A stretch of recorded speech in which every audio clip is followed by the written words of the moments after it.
So my name is Erica Brockmuller.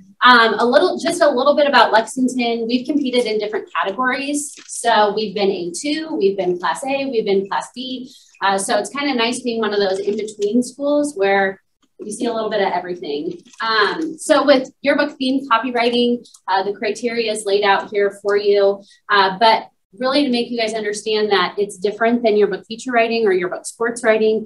This is more the philosophical copy. That's what it's referred to as. But this is what is really going to like bring home your theme. All right.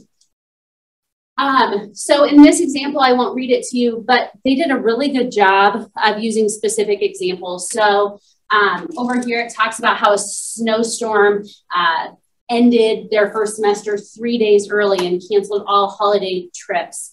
I love it when they talk about their list of sneakers that they are saving up to buy, and that they're going to carry on this year with pride and iced coffee and a tardy pass. I mean, those things are all so specific and so relatable, and that's really what your theme copy should be. This is theme copywriting that's on a divider. So again, it's magical, or sorry, not magical, but it's using those theme words: discovering, friends, cherishing. If you need to bold those words within your text or within your copy, you can, because it's really just, again, driving home the theme, gaining momentum, or is that what momentum? Yep. So theme copy doesn't have to be long. It shouldn't be punished if it's long. Or more traditional or formal. This is the tone of your yearbook. So make sure that you are providing that personality. Oops, sorry. This is just another Class A theme copy. There is one that I do want to read to you. It's the next one. It's different. It's from out of state, but I think it does a really good job of giving that student voice that we're looking for. We know we're the best. Football continued its 15-year consecutive district win streak, broke a national record with 111 district wins, and clinched the 11th UIL state championship. You know, just the most Texas high school football history, y'all. We're kind of over the top. Judd Boyd threw a birthday party for his cow. Not just any cow, but his cow named Gucci. Maybe even 2 extra sometimes. The box boys collected over 500 boxes for under 5 minutes of fame, just straight up pep rallies.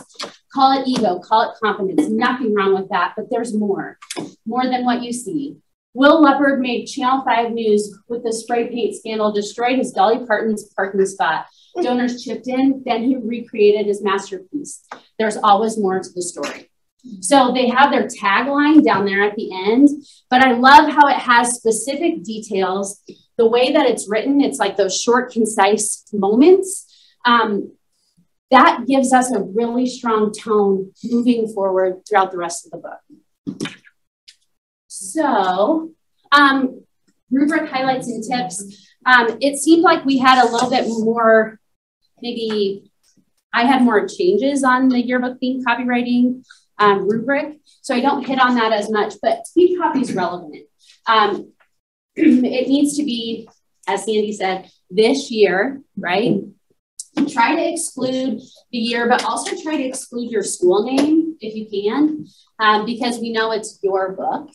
It needs to sound like your student body. So when in those examples, when it's talking about the iced coffee, or there was another one where it, I think it was the Papio South example where it said what song they sing, or y'all in that Texas copy, right? It's words that the students are using. And even though sometimes we don't understand what the students are saying or the words they're using, it doesn't mean that they can't use them in the yearbook.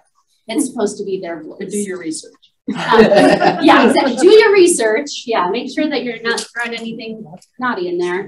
But I think great theme copy does a good job of making you feel like you're an insider. It makes you want to go to that school. It makes you want to experience those things that the kids are talking about in the opening copy. One just like quick tip for you is that if you're writing your theme copy at the beginning of the year, use examples of things that happened from last year as like a filler. And then as your year continues, you can go back and you can pop in, maybe it's not football, maybe it's something that happened in wrestling. So it doesn't necessarily have to be from this year. Use events from last year as your filler. Make sure that you are including specific details. It's got to be relevant to your reader and your year. In the state contest, this is the last of the live competitions. So the students are given 3 different themes to choose from, and then they take on the role as the editor-in-chief, and then they actually have to write opening copy, a divisional copy, and a closing copy. I think this is the hardest live category by far. It's a lot. So yeah, not 150 words or more, but no more than 300. So yeah, this one's tough. This is the Class B state champion. This is really similar to, so maybe this is another little tip for you.